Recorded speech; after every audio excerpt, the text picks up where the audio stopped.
السلام علیکم guys, welcome to M A study expert channel. امید ہے آپ سب خیریت سے ہوں گے۔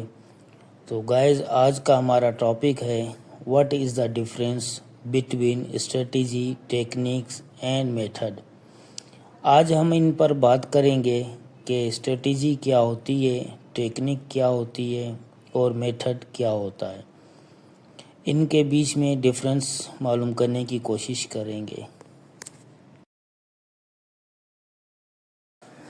انٹروڈکشن میں اسٹریٹجی، ٹیکنیک اور میتھڈ اکثر ایک دوسرے کے متبادل کے طور پر استعمال ہوتی ہے، لیکن ہر ایک کا مخصوص مطلب ہے جو خاص طور پر تعلیم، کاروبار اور انتظام کے فیلڈ میں مختلف کردار ادا کرتے ہیں۔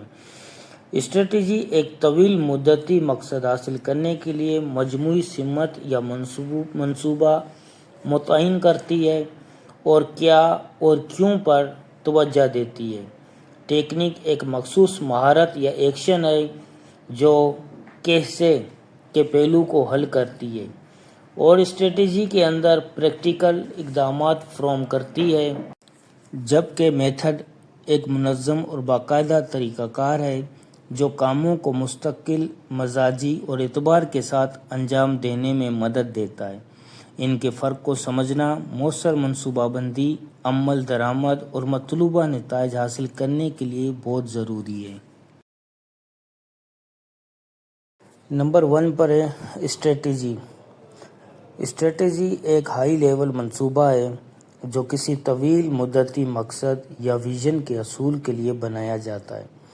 یہ ایک رہنما نقشہ ہے جو فیصلہ سازی میں مدد دیتا ہے اور ترجیحات کو واضح کرتا ہے تاکہ مختلف اقدامات اور وسائل کو ایک ہی سمت میں متعین کیا جا سکے۔ اسٹریٹجی کیا اور کیوں پر توجہ مرکوز کرتی ہے، یعنی آپ کو کیا حاصل کرنا ہے اور اس کے پیچھے کیا مقصد یا وجہ ہے۔ یہ عام طور پر وسیع پیمانے پر ہوتی ہے اور کئی چھوٹے اقدامات اور حکمت عملیوں پر مشتمل ہوتی ہے جو طویل مدت میں مطلوبہ نتائج کے لیے مدد دیتی ہے۔ اسٹریٹجی میں لچک ہوتی ہے تاکہ حالات میں تبدیلی یا غیر متوقع چیلنجز کے پیش نظر اسے تبدیل کیا جا سکے، جس سے مقصد کی طرف پیش رفت جاری رکھی جا سکتی ہے۔ کاروباری دنیا میں مثلاً کوئی کمپنی مارکیٹ میں اپنی موجودگی بڑھانے اور منافع میں اضافہ کے لیے گروتھ اسٹریٹجی اپنا سکتی ہے۔ اس گروتھ اسٹریٹجی میں نئے پروڈکٹس لانچ کرنا، کسٹمر سروس کو بہتر بنانا، نئے مارکیٹ طبقات میں داخل ہونا یا ڈیجیٹل مارکیٹنگ میں سرمایہ کاری کرنا شامل ہو سکتا ہے۔ ان تمام اقدامات کا مقصد کمپنی کی مجموعی گروتھ اسٹریٹجی کو سپورٹ کرنا ہے اور یہ اس کے دائرے میں رہ کر کام کرتے ہیں۔ ایک واضح اسٹریٹجی کے ذریعے کمپنی مختلف کوششوں کو مربوط بنا سکتی ہے تاکہ ایک منظم اور اچھا اندازہ میں توسیع کا منصوبہ بنایا جا سکے، بجائے اس کے کہ وہ بے ترتیب یا غیر منظم اقدامات اٹھائے۔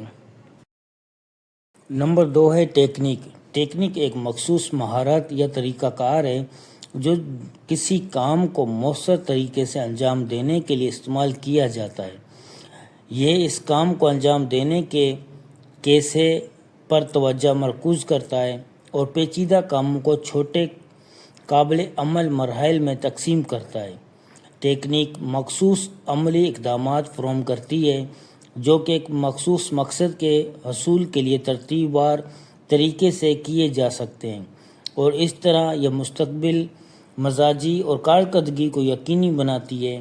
اسٹریٹجی کے برعکس جو کہ وسیع اور طویل مدتی اہداف پر مبنی ہوتی ہے، ایک ٹیکنیک محدود پیمانے پر اور خاص کام کے لیے استعمال ہوتی ہے اور یہ اسٹریٹجی کے بڑے مقصد کو حاصل کرنے میں فوری اور عملی تقاضوں کو پورا کرتی ہے۔ مثال کے طور پر گروتھ اسٹریٹجی کے تحت مارکیٹ میں موجودگی، ایکشن، ڈیزائر، انٹرسٹ یا اٹینشن کو بڑھانے کے لیے ایک مارکیٹنگ ٹیم کا استعمال کر سکتی ہے۔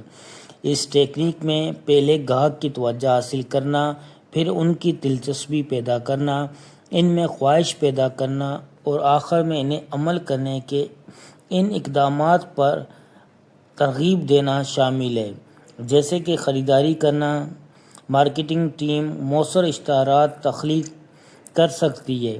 یہ ٹیکنیک گاہکوں کے ساتھ جذباتی تعلق قائم کرنے میں مدد دیتی ہے اور انہیں ایک نفسیاتی سفر سے گزارتی ہے، جس سے مجموعی طور پر صارف کی توجہ اور فروخت کے امکانات بڑھ جاتے ہیں۔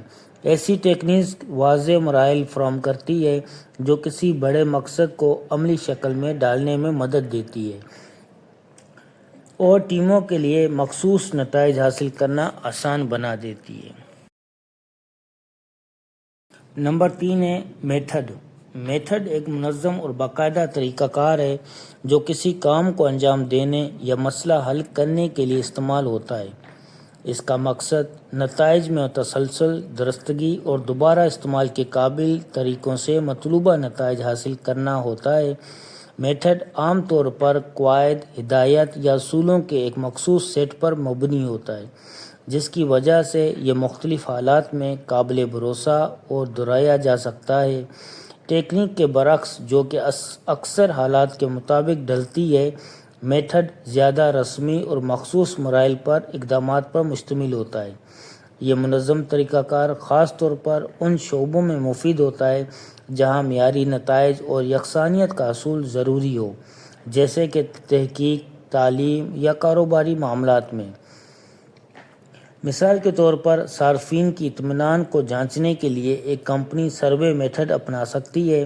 اس طریقے میں منظم انداز میں سوال نامے کے ذریعے ڈیٹا جمع کیا جاتا ہے جو کہ صارفین کے ایک مخصوص نمونے میں تقسیم کیے جاتے ہیں۔ جوابات کو اکٹھا کر کے تجزیہ کیا جاتا ہے تاکہ صارفین کے تجربات اور اطمینان کی سطح کے بارے میں معلومات حاصل کی جا سکے۔ اس طریقہ کو اختیار کرنے سے کمپنی اس بات کو یقینی بناتی ہے کہ ڈیٹا تمام شرکاء سے یکساں انداز میں جمع کیا گیا ہے، جس سے نتائج قابل اعتماد اور نتائج اخذ کرنے کے لیے معتبر ہوتے ہیں۔ اس طرح کے میتھڈ تنظیموں کو معیار اور اعتماد کو برقرار رکھنے میں مدد دیتے ہیں، کیونکہ یہ ڈیٹا جمع کرنے، تجزیہ کرنے اور نتائج کی تشریح کے لیے مستقل مزاجی فراہم کرتے ہیں جس سے بہتر فیصلے کیے جا سکتے ہیں۔